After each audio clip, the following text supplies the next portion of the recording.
Friends, welcome to safety ज्ञान course. हम लेके आ चुके हैं एक नया वीडियो एक नई अपडेट के साथ। तो आइए देखते हैं इस वीडियो में हम किसके बारे में बात करने वाले हैं। ये वीडियो जो होने वाली है वो है advance diploma in industrial safety. ये ADIS कोर्स जो कि regional labour institute RLI Kolkata में होने वाला है एकेडमिक ईयर 26-27 के लिए। और इसकी लास्ट डेट जो है वो है 11/9/2026, मतलब 11 सितंबर तक इसकी लास्ट डेट है। तो ADIS RLI कोलकाता आपने देखा होगा, ministry of labour and employment के अंदर में ये इंस्टीट्यूट है। और advance diploma in industrial safety ADIS conduct होने वाला है रीजनल लेबर इंस्टीट्यूट कोलकाता में। ऑलरेडी कानपुर, मुंबई, चेन्नई के फॉर्म्स आ चुके हैं, कोलकाता का फॉर्म ये आया है। बहुत सारे व्यूअर्स हमसे पूछ रहे हैं फरीदाबाद का एग्ज़ाम फॉर्म मतलब एडमिशन फॉर्म कब तक आउट होगा। तो इसके ऊपर एक अपडेट है कि अभी तक फरीदाबाद की तरफ से कोई भी कंफर्मेशन नहीं है। ऑलरेडी जो सेशन है RLI CLI का वो काफ़ी लेट चल रहा है। जो एडमिशन फॉर्म फरवरी या मार्च में आते थे वो अगस्त में आए हैं और 10 दिन के लिए ही आए थे। हालांकि ये जो फॉर्म है ये ऑलमोस्ट 20-25 डेज़ के लिए आया है, पर फरीदाबाद के ऊपर अभी कोई अपडेट नहीं है। पर एक्सपेक्टेड है विद इन अ वीक या 10 डेज़ के अंदर में वो फॉर्म भी आ जाना चाहिए। तो देखिए इसका जो ब्रोशर था, पब्लिकेशन डेट 11/8/2026 11/8/2026 को आ चुका है। Last date of receipt of application, देखिए फॉर्म भरने की नहीं, ये फॉर्म वहाँ पहुँचने की लास्ट डेट है 11/9/2026। और प्रोविजनली एलिजिबल और वेट लिस्टेड कैंडिडेट्स जो भी रहेंगे वो www.dgfastly.gov.in इसी वेबसाइट से आपको ये एप्लीकेशन फॉर्म भी डाउनलोड आप कर सकते हैं। जो एलिजिबल कैंडिडेट्स की लिस्ट है वो 18/9/2026 को अपडेट हो जाएगी। फिजिकल वेरिफिकेशन डॉक्यूमेंट्स का रहेगा और फीस डिपॉजिट जो करने की डिटेल एलिजिबल कैंडिडेट्स के लिए रहेगी वो 24 और 25 तारीख को सितंबर में रहेगी। वैकेंट सीट्स अगर कोई रहती हैं तो वो dgfastly.gov.in पर शाम में 6 बजे 25 तारीख को आ जाएगा। और जो वेट लिस्टेड कैंडिडेट्स रहेंगे वैकेंट सीट्स के लिए उनका फिजिकल वेरिफिकेशन 29 और 30 को होगा। और देखिए date of commencement of ADIS course at RLI Kolkata as per West Bengal state council of technical and vocational educational norms, मतलब कि यहाँ के अकॉर्डिंग ही जब भी कोई अपडेट आएगा वो आपको अपडेट करेंगे।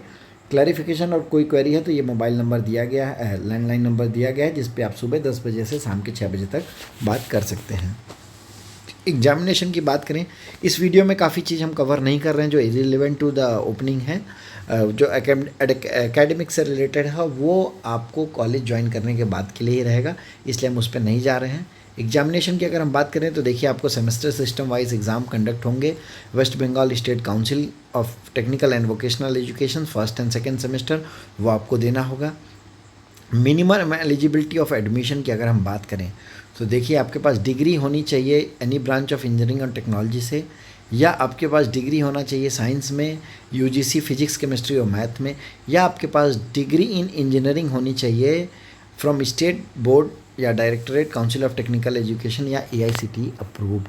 देखिए यहाँ एक चीज़ बिल्कुल अलग है बाकी RLI और CLI के अकॉर्डिंग, बाकी सभी में 2 इयर्स 5 इयर्स का एक्सपीरियंस मांगते हैं, यहाँ ऐसा कोई भी एक्सपीरियंस का रिक्वायरमेंट नहीं है। तो आपने डिग्री पास आउट किया है, आपने डिप्लोमा पास आउट किया है तो उसके बाद भी आप डायरेक्ट अप्लाई कर सकते हैं।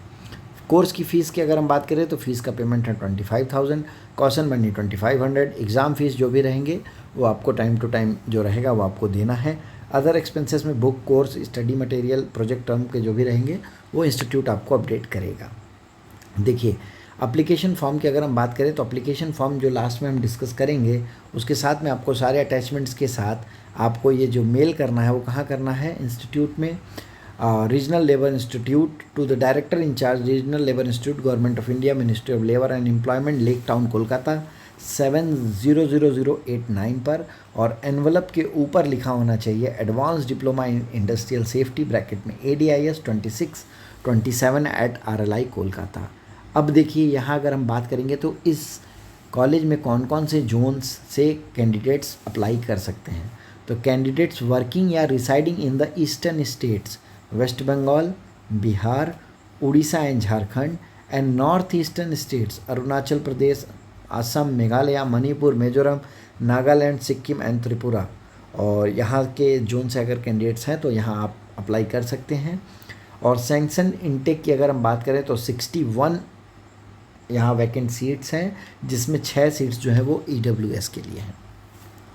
सिलेक्शन की अगर हम बात करें तो मेरिट लिस्ट कैंडिडेट की सिलेक्टेड कैंडिडेट्स की अपलोड की जाएगी DGOSH वेबसाइट या नोटिस बोर्ड पे। Current place of working in case of currently working candidate, zone कैसे डिसाइड करेंगे, तो जहाँ कैंडिडेट जॉब कर रहा है करंट में वो उसके एलिजिबिलिटी के लिए काउंट किया जाएगा। अगर permanent residence will be considered for zone selection only for non working candidates, मतलब अगर आप प्रेजेंटली वर्क नहीं कर रहे हैं लेकिन आपका अगर आधार कार्ड में एड्रेस जो है परमानेंट एड्रेस वो इन स्टेट्स का है या इन जोन्स का है, तो आप उसमें अप्लाई कर सकते हैं। और आप देख सकते हैं स्पॉन्सर्ड कैंडिडेट के लिए स्पॉन्सरशिप जो सर्टिफिकेट है वो होना चाहिए उनके कंपनी के लेटर हेड पे। कैंडिडेट को सारे ओरिजिनल डॉक्यूमेंट्स एडमिशन के टाइम में दिखाने होंगे। और क्या weightage of for the selection of candidate will be given for sponsorship, higher qualification, length of experience as per selection criteria prescribed by DGOS। अब हॉस्टल एकोमोडेशन देखिए यहाँ क्लियरली मेंशन है, हॉस्टल जो है इनका मेजर रेनोवेशन के लिए गया हुआ है, इसलिए इस बार आपको हॉस्टल नहीं अलॉट होंगे, कैंडिडेट को खुद बाहर एकोमोडेशन अरेंज करना होगा। अटेंडेंस की अगर हम बात करें तो देखिए क्लियरली है आपको 80% अटेंडेंस होना है, however 75% attendance due to medical reason आपको कंसिडर किया जाएगा। और आप देख सकते हैं स्पॉन्सरिंग अथॉरिटी को ये इस पर साइन करके देना है कि आपको 1 साल के लिए पूरा वो रिलीव कर रहे हैं उनके लेटर हेड पे।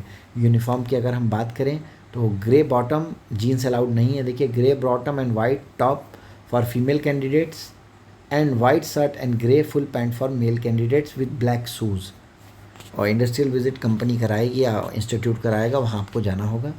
देखिए ये फॉर्म है, फॉर्म का first page, please furnish all details, attach separate sheet जहाँ ज़रूरत है, self attested copies of certificates, respect of age, qualification, experience वो आपको लगाना है।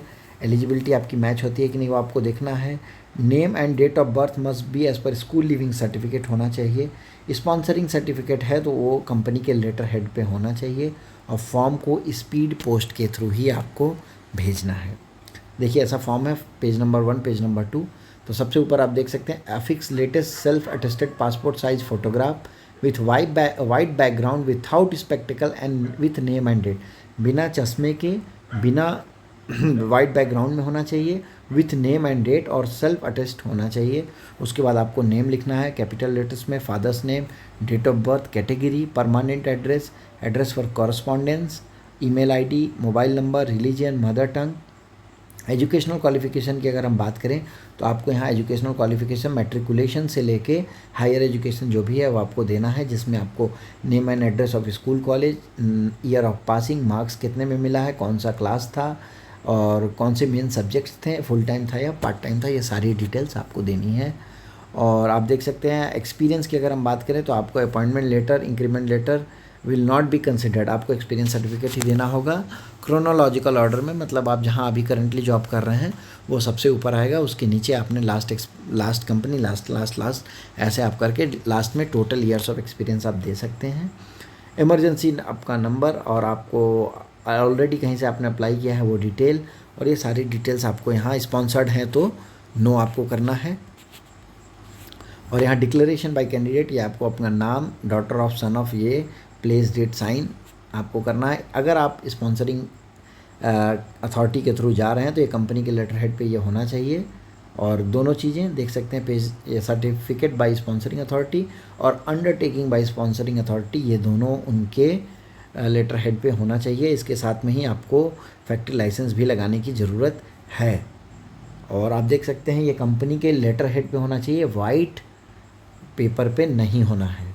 और ये चेकलिस्ट है कि आपने क्या क्या अटैच किया है, name, date of birth, SC ST, ex serviceman, EWS certificate, educational certificate, detailed experience certificate, sponsor certificate, photo attest आपने किया है कि नहीं किया है, present name, date of birth, signature, envelope के ऊपर आपने लिखा है नहीं लिखा है, declaration by candidate, undertaking by sponsoring authority अगर एप्लीकेबल है तो, address proof, factory, construction site, major port, licence copy with licence number for sponsoring organisation, और लास्ट में आपको नाम, सिग्नेचर, डेट एंड प्लेस ये लिख के आपको इसको पैक करके ऐसा भेजना है कि 11 तारीख तक वहाँ पहुँच जाए।